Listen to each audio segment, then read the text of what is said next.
할렐루야 성도 여러분 반갑습니다. 유튜브 성도님들도 반갑습니다. 오늘 하나님께 주신 말씀은 창세기 12장 1절 2절 말씀입니다. 창세기 12장 1절 2절을 보겠습니다.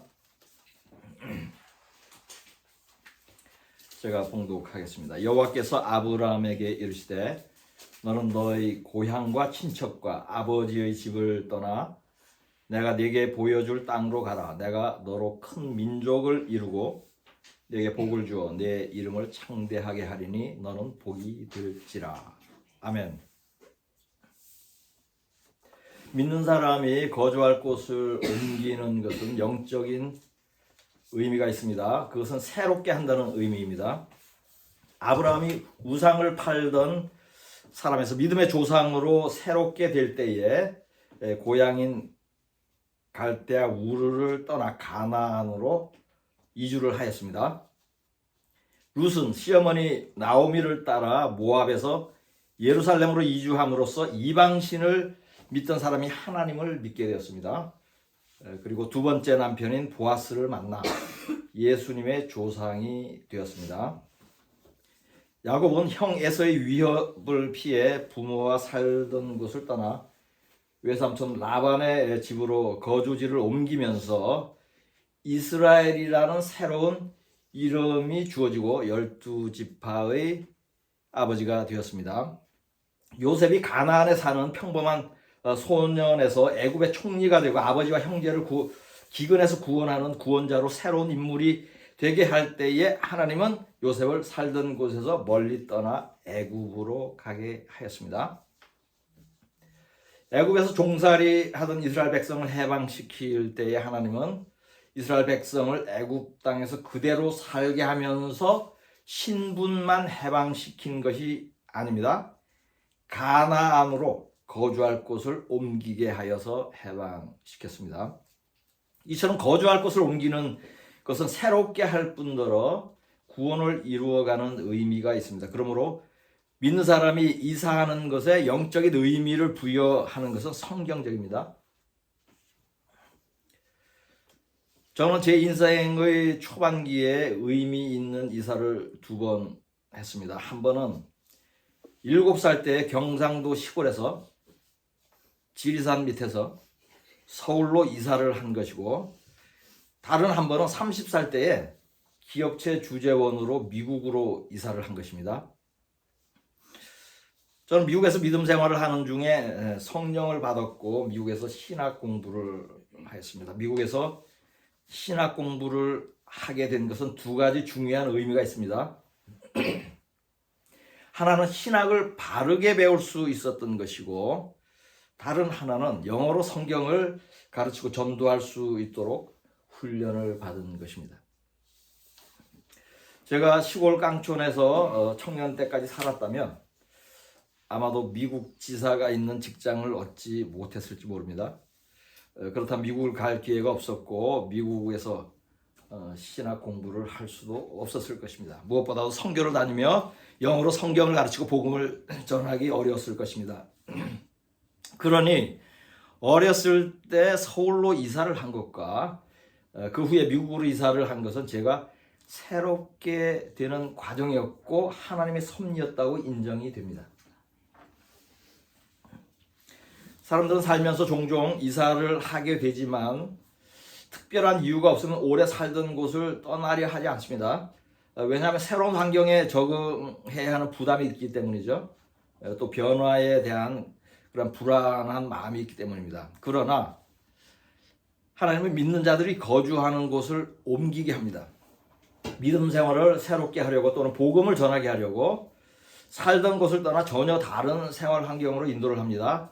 믿음의 선진들도 그렇게 인도되었던 것은 제가 이미 언급을 하였죠. 지금부터는 제가 미국에 사는 동안 이사를 하면서 하나님께서 어떻게 저를 새롭게 하시고 새로운 일로 인도하셨는지에 대한 간증을 나누겠습니다. 제가 처음 미국에 거주한 곳은 캘리포니아의 로스앤젤레스였습니다. 그곳에서 4년을 거주한 후에 뉴저지로 이사를 했습니다.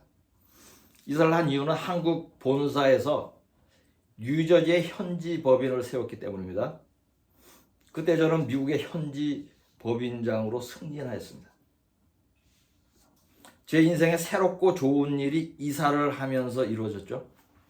그 후에도 뉴저지에 거주하는 동안 새로운 일들을 많이 경험을 하였는데 그때마다 하나님은 거주할 장소를 옮겼습니다. 특히 성령을 받고 주의 종으로 부르심을 받은 후부터는 거처할 곳을 매우 빈번하게 옮겼습니다. 7년 동안 제가 성령을 받고 이스라엘로 선교사로 완전히 떠날 때까지 7년의 기간이 있었는데 그 7년 동안 10번 이사를 했어요. 근데 이것은 저의 계획이 아니었습니다. 성령의 인도였습니다. 목사가 되기 위한 훈련이며 믿음을 단련하기 위한 것이었습니다. 저는 성령을 받아 거듭나고 목사로 부름을 받은 2년 후에 신학교에 입학하였습니다. 그때 첫 1년은 방 한 칸에 새들어 살았습니다. 그 후 약 1년 동안은 자동차 안에서 숙박하였습니다. 자동차에서 자면서 두 가지 훈련을 받았습니다. 첫째는 물질 훈련이었습니다. 제가 차에서 숙박을 한 이유는 돈이 없었기 때문입니다. 이때 저는 일을 하였고 또 수입이 조금 있었지만 월세 보증금 300만 원을 모을 수 없었습니다. 그래야 1년 동안 차에서 지내게 되었습니다. 저는 잠시 지낼 줄 알았는데 1년이라는 세월이 흘렀어요. 300만 원은 쉽게 빌릴 수 있는 금액이지만 사람에게 구하지 않고 하나님만 의지하다 보니 1년이라는 시간이 흐른 것입니다. 둘째는 선교사 훈련이었습니다. 아무 데서나 먹고 잘 수 있는 훈련을 받은 것입니다. 실제로 저는 선교 여행을 다니면서 돈이 부족하여서 공항에서 잔 적도 있고 호텔 로비에서 밤을 샌 적도 있습니다. 그리고 잠자리가 매우 열악한 호스텔 옥상에서 잔 적도 있습니다. 옥상도 돈 받아요.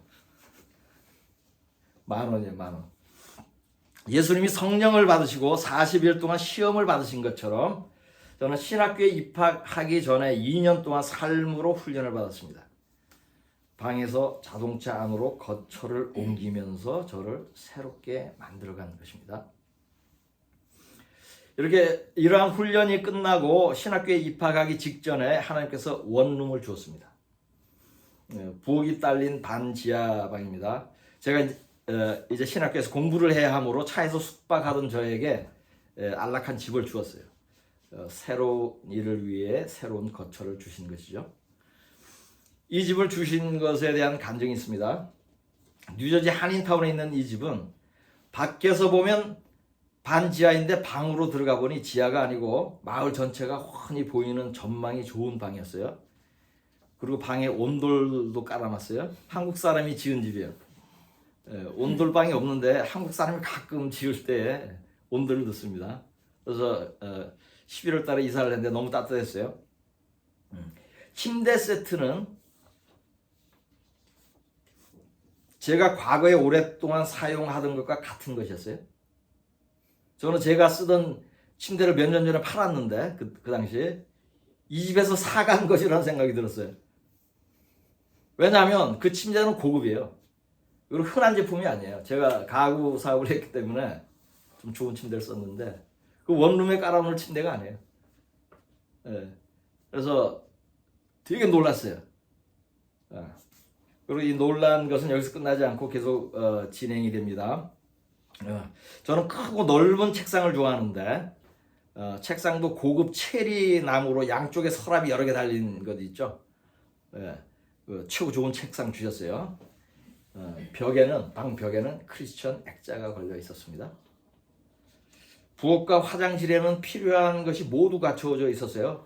모든 세면 도구와 식기는 물론 양념도 다 준비되어 있었어요. 보통의 지하 원룸은 이런 것들이 전혀 갖추어져 있지 않습니다. 마지막으로 놀란 것은 냉장고 냉동실을 열어보았을 때입니다. 하겐다츠 아이스크림이 한 통 있었어요. 저는 아이스크림을 자주 먹지는 않지만 먹으면 하겐다츠 아이스크림만 먹습니다. 저는 이사를 나간 사람이 아이스크림을 깜빡 잊고 갔다고 생각하지 않았습니다. 하나님께서 아이스크림을 넣어 놓았다고 생각합니다. 저는 이러한 여러 가지 간증거리를 경험하면서 친아버지가 자녀를 위해서 방을 미리 준비해 놓은 듯한 감동을 받았습니다. 그 전에 1년간 차에서 잤잖아요. 이제 그걸 위로하시는 거죠. 새로운 거처로 이사하게 하면서 신학생이라는 새로운 신분을 주셨고 그와 함께 새로운 은혜를 베풀어 주셨습니다. 신학대학원은 3년 과정입니다. 학생들은 대부분 목사이거나 기독교 관련 일을 하는 사람들입니다. 그러므로 학교를 졸업할 때까지 보통 4, 5년 정도의 기간이 걸립니다. 6년, 7년 만에 졸업하는 사람도 봤어요. 저는 그때 부동산 중개 일을 하면서 학교를 다녔지만 2년 만에 학위를 받았습니다. 이것은 기적 같은 일인데 저희 계획도 아니었고 저는 조기 졸업할 능력도 없었지만 하나님께서 그렇게 인도하셨습니다. 그런데 2년의 기간 중에도 한번 이사를 하게 했습니다. 신학교 첫 1년 동안 새로 주신 방에서 잘 지내면서 저는 학교를 다니는 동안은 계속 그 집에 머물 것으로 생각했어요. 그런데 만 1년이 지나면서 월세를 낼 형편이 안 됐어요. 주인에게 월세 낼 형편이 안 되는데 잠시 더 있어도 되느냐, 언제 내게 될지는 약속할 수 없다 그랬더니 처음에는 그러세요 그러더니 이틀 후에 나가라 그러더라고요. 그때 친하게 지내던 교회의 한 성도가 자신이 거주하는 아파트에 룸메이트로 올 수 있냐고 물었어요. 제 사정을 모르는 사람이에요. 저는 이것을 하나님의 음성으로 듣고 그곳으로 거처를 옮겼습니다. 그러니까 이 성도는 저에게 은혜를 좀 받은 성도에 제가 1:1 양육도 했고 제가 1년 동안 새벽 예배를 내 차로 이렇게 같이 라이드를 해주었던 그 성도예요. 그래서 제가 따뜻하게 얘기를 했죠. 나 월세 낼 돈이 없다. 이 성도는 이제 월세 낼 룸메이트를 찾은 건데 그래서 그냥 무료로 있었습니다. 그곳으로 거처를 옮긴 지 불과 며칠이 지나지 않아서 한 여자분이 방을 보러 또 왔어요. 전에 광고를 해놨는데 이제 방이 나간 건데 이제 모르고 왔어요. 그래서 이 성도는 나한테서 월세를 못 받잖아. 그러니까 자기는 거실에 자고 그 사람이 원하면 월세를 주려고 한대요. 그렇게 하라고. 근데 이 미혼의 여자분은 남자만 둘 있는 곳에 룸메이트로 들어왔어요. 그리고 계약 기간도 2개월밖에 안 남았거든요. 근데 들어오더라고요. 근데 이분은 식당에서 아르바이트를 하면서 미국 간호사 자격 시험을 준비하고 있었습니다. 식사를 함께 하면서 이 자매를 제가 전도했어요. 예수를 믿으라고 길게 얘기를 하자 자기 엄마가 한 말과 내용이 너무 똑같아서 놀랐다고 했어요. 이렇게 2년이 된 이 자매는 제가 다니던 교회로 인도되었고 1년 좀 지난 후에 세례를 받았습니다. 이 자매는 교회를 다니는 중에 하나님의 은혜로 간호사 시험에도 합격하였고 한국으로 돌아가서 결혼을 하였습니다. 근데 이 자매가 은혜를 받을 수 있는 것을 벌써 처음에 알았어요. 와서 음식을 만들어 놓는 거예요. 그리고 식당에서 근무하니까 식당에서 반찬도 갖고 오고. 근데 그때 한 일주일 동안 이 자매가 오기 전까지 저희는 교회에서 그 남은 그 미역국 한 드럼통을 갖다 놓고 김치가 또 많이 있어요. 그거만 먹고 있었어요. 미역국하고 김치만 일주일 동안 먹고 있었는데 자매가 와가지고 계란말이를 만들어 놓는 거예요. 뭐 별치도 못 가놓고. 그래가지고 우리 둘이서 식사하면서 야 우리가 미역국하고 김치만 먹으니까 하나님 천사를 보내셨구나. 뭐 그런 얘기를 한 적이 있습니다. 되게 선해요. 아주 영이 맑고 은혜를 받은 거예요. 그렇죠? 그래서 이제 근데 이 말씀의 핵심도 이 자매가 은혜를 받은 것도 받은 거지만은 2개월밖에 안 되는 짧은 기간인데 제가 이 성도 집으로 거처를 옮긴 이유가 이것이에요. 그 자매를 구원하기 위한 것이었습니다. 새로운 거처에서 새로운 일을 이뤘죠. 이 이야기 중에 하나님이 섭리한 부분을 다시 정리해 보겠습니다. 1년 동안 잘 내던 집세를 갑자기 못 내게 한 것도 하나님이 하신 것이고, 마침 그때 이 성도가 자기 숙소로 올 수 있느냐고 전화를 한 것도 하나님이 하신 것이죠. 그 자매가 룸메이트가 된 것도 기적입니다. 예, 어떻게 미혼의 여자가 남자 둘이 있는 아파트에 룸메이트로 들어올 생각을 하겠습니까? 게다가 머무를 기간이 2달밖에 안 되는 것을 알고도 이렇게 이사를 한 것을 미뤄보면 하나님이 하신 것이 분명하죠. 복음을 듣는다고 모두 믿지 않습니다. 그러나 하나님께서 이 자매에게 복음을 듣고 믿게 하는 은혜를 주셨습니다. 그러기 위해서 저는 이사를 해야 했던 것입니다. 그래야 천하보다 귀한 한 영혼이 주께 돌아왔습니다. 새로운 거처로 이사를 할 때에 새로운 기적이 발생합니다. 새로운 영혼이 주께로 돌아옵니다. 이사는 모든 것을 새롭게 합니다. 그 일 후에 저는 다른 거처로 이사하였습니다. 새로운 거처가 된 곳은 제가 섬기던 교회였습니다. 교회 예배처가 두 곳 있었는데 그 중에 하나입니다. 신학교 2년차가 시작되면서 저는 예배부장으로 임명이 되었어요. 집사로서. 매일 새벽 예배와 주일 예배를 준비하였고, 일과가 끝난 후에는 밤에 교회로 와서 기도를 하고 교회 바닥에 슬리핑백을 깔고 잤습니다. 학교를 졸업할 때까지 1년 동안 교회가 저희 거처가 되었습니다. 교회에서 잠을 자기 시작할 때 즈음에 한 여자 전도사가 파타임으로 교회를 섬기기 시작했습니다. 저는 이 사람의 방언 소리를 듣고 영적으로 문제가 있는 것을 인식하였습니다. 거짓 전도사인 것을 처음부터 알게 되었지만 아무에게도 말은 하지 않았죠. 그러나 시간이 지나면서 이 전도사는 교회 안에서 문제를 일으키기 시작했습니다. 교인에게 돈을 빌리기도 하고 교인 간에 이간질을 해서 교회에 큰 분란이 일어났어요. 온 교회가 알게 되었고, 성도는 물론 장로나 부목사까지 이 전도사를 해임하라고 하는데 목사가 해임을 안 해. 왜냐하면 이 목사도 거짓 목사예요. 영이 통하니까 해임 안 해. 그리고 원래 검증을 받고 들어와야 되는데 뒷문으로 들어왔어. 아마 뇌물을 받고 들어왔을지도 몰라요. 뇌물을 주고 목사에게. 이 전도사는 밤낮으로 교회에 와서 귀신 방언을 많이 하는 아주 센 마귀였어요. 제가 기도하면서 이 마귀를 내쫓는데 1년이 걸렸습니다. 혈과 육으로 하지 않았습니다. 말씀과 기도로 싸웠습니다. 하나님께서 꿈에 그 전도사가 속살이 훤히 비치는 검정색 망사 옷을 입고 교회 강단에 서 있는 것을 보여주셨어요. 그래야 그 전도사에게 익명으로 예언의 편지를 보냈습니다. 교회에 계속 머무르면 수치를 당하게 되니 교회를 속히 떠나라는 내용이었습니다. 이 예언은 불과 며칠 후에 성취되었어요. 이 전도사와 다투던 한 교인이 쓰레기통을 이 전도사에 덮어 씌우는 사건이 발생했어요. 제가 교회에서 기도하고 잠을 자면서 지키지 않았다면 교회가 어떻게 되었을지 모릅니다. 제가 교회에서 잠을 자며 기도하던 1년 동안 한 것이 이자와의 영적 전쟁이었습니다. 전쟁 막판에는 일주일 금식까지 했습니다. 결국 승리하여 쫓아내었습니다. 교회로 거처를 옮기면서 하나님이 새롭게 준 사명은 교회를 지키는 것이었습니다. 마귀와의 영적 전쟁이었습니다. 이자와의 전쟁 때문에 신학교를 졸업하고 목사 안수를 받은 후에도 2개월이나 더 그 교회를 떠나지 못했습니다. 즉시 떠나려고 했는데 그 원로 장로님이 그 전도사와 싸울 사람이 없다면서 전도사가 나갈 때까지 교회에 남아있으라고 부탁을 한 것이에요.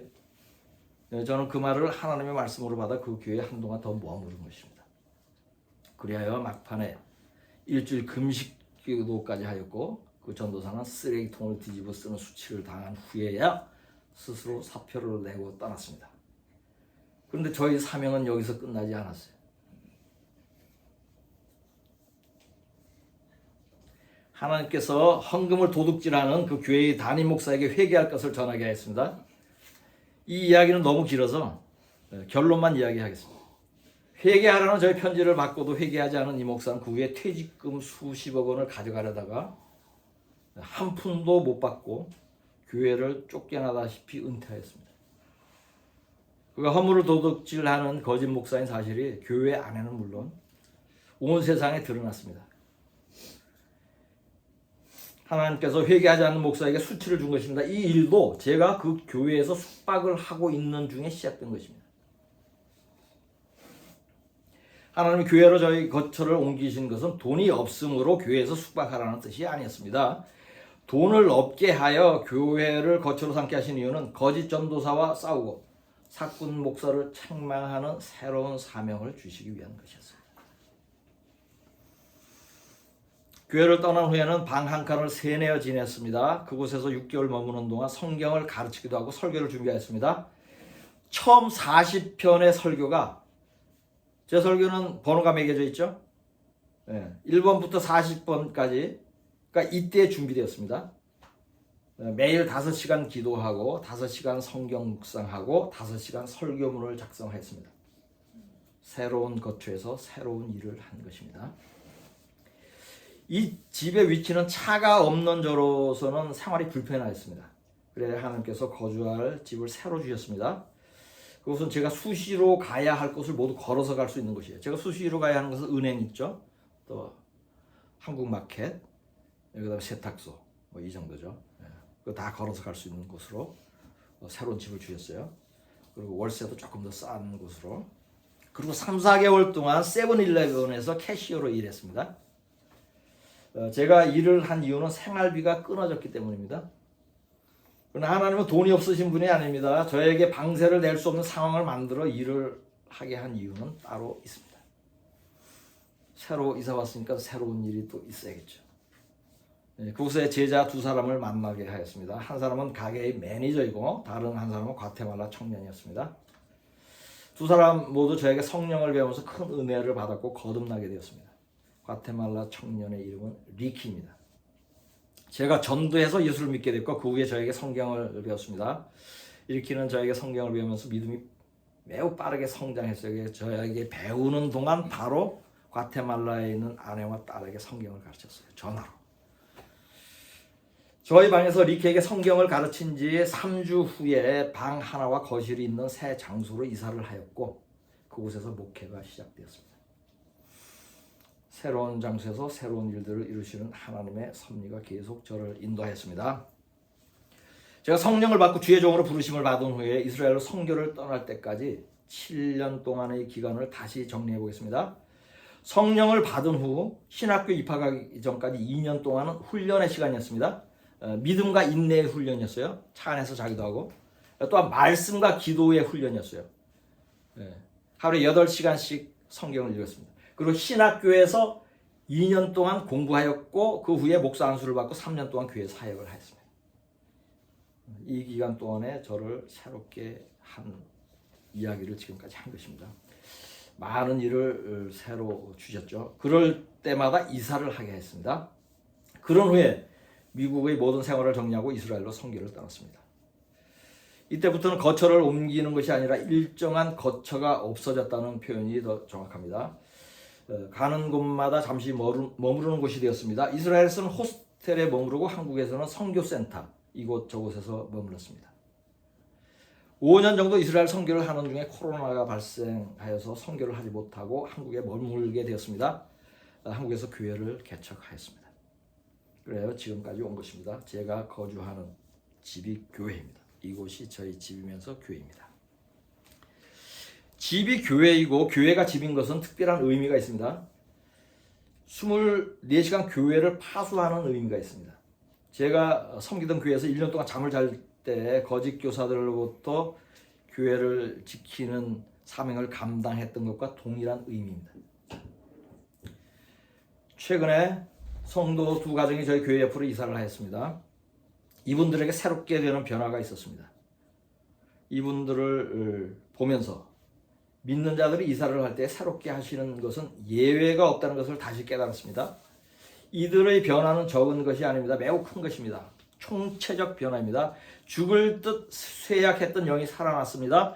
병든 육체가 급속히 치유되었습니다. 이들의 변화는 에스겔서에서 말씀하는 마른 뼈에 힘줄과 살이 오르고 생기가 들어가는 것을 방불하였습니다. 에스겔 37장 7절에서 10절까지를 보겠습니다. 이에 내가 명령을 따라 대언하니 대언할 때에 소리가 나고 움직이며 이 뼈 저 뼈가 들어맞아 뼈들이 서로 연결되더라. 내가 또 보니 그 뼈에 힘줄이 생기고 살이 오르며 그 위에 가죽이 덮이나 그 속에 생기는 없더라. 또 내게 이르시되 인자야 너는 생기를 향하여 대언하라. 생기에 대언하여 이르기를 주 여호와께서 이같이 말씀하시기를 생기야 사방에서부터 와서 이 죽음을 당한 자에게 불어서 살아나게 하라 하셨다 하라. 이에 내가 그 명령대로 대언하였더니 생기가 그들에게 들어가매 그들이 곧 살아나서 일어나 서는데 극히 큰 군대더라. 아멘. 죽었던 자가 실제로 살아나는 것에 비유될 정도의 큰 변화가 이 두 가정에서 일어났습니다. 육체가 순식간에 건강해졌고 믿음이 빠르게 성장하였습니다. 신령한 은사를 받았습니다. 성령 충만해졌습니다. 성경에 대한 지식이 탁월하게 되었습니다. 전도와 선교에 열정을 쏟고 있습니다. 소유를 팔아 가난한 자에게 주고 있습니다. 수개월 만에 물과 성령으로 거듭나고 했습니다. 이 모든 것이 교회 옆으로 이사를 하라는 저희 권면에 순종한 대가로 하나님께서 주신 종합 선물 세트입니다. 이사를 할 때 새롭게 하시는 하나님의 섭리를 다시 경험한 것입니다. 지금 교회 옆으로 이사를 준비하는 가정이 하나 또 있습니다. 이분은 진심으로 아브라함처럼 오래 살던 곳, 혈육이 있는 곳을 떠나 교회 근처로 이사 오기를 소망하고 있습니다. 이 가정에는 이러한 결심을 할 때부터 이미 하나님의 은혜가 폭포수처럼 부어지기 시작하였습니다. 실제로 이사를 오게 되면 더욱 큰 은혜가 있을 것입니다. 이 성도님은 오늘 일본으로 선교를 떠납니다. 이 성도에게는 성령 충만한 9살 먹은 딸이 있습니다. 하나님은 아브라함에게 아브라함이라는 새 이름을 주었듯이 이 딸에게 새로운 이름을 주었습니다. 그 이름은 에스더입니다. 이름을 새롭게 하였습니다. 곧 새로운 거처로 오게 될 것입니다. 요한계시록 21장 1절 2절과 5절을 보겠습니다. 또 내가 새 하늘과 새 땅을 보니 처음 하늘과 처음 땅이 없어졌고 바다도 다시 있지 않더라. 또 내가 보매 거룩한 성 새 예루살렘이 하나님께로부터 하늘에서 내려오니 그 준비한 것이 신부가 남편을 위하여 단장한 것 같더라. 보좌에 앉으신 이가 이르시되 보라 내가 만물을 새롭게 하노라 하시고 또 이르시되 이 말은 신실하고 참되니 기록하라 하시고 아멘. 이 구절은 천국이 내려오는 장면입니다. 만물이 새롭게 되는 것은 지구가 사라지고 천국이 내려오는 것입니다. 이때에 성도들을 천국으로 이주하게 하십니다. 새롭게 할 때에 거처를 옮기는 것은 천국을 갈 때까지 계속됩니다. 누가복음 18장 29절 30절을 보겠습니다. 이르시되 내가 진실로 너희에게 이르노니 하나님의 나라를 위하여 집이나 아내나 형제나 부모나 자녀를 버린 자는 현세의 여러 배를 받고 내세의 영생을 받지 못할 자가 없느니라 하시니라. 아멘. 예수님도 하나님의 나라를 위해 혈육을 떠나고 살던 곳을 떠나라고 가르쳤습니다. 그리할 때에 영생을 받지 못할 자가 없다고 했습니다. 성령의 감동을 따라 거처를 옮기는 분들에게 구원의 복이 있습니다. 본문 말씀으로 설교를 마치겠습니다. 여호와께서 아브라함에게 이르시되 너는 너희 고향과 친척과 아버지의 집을 떠나 내가 네게 보여줄 땅으로 가라. 내가 너로 큰 민족을 이루고 네게 복을 주어 내 이름을 창대하게 하리니 너는 복이 될지라. 아멘.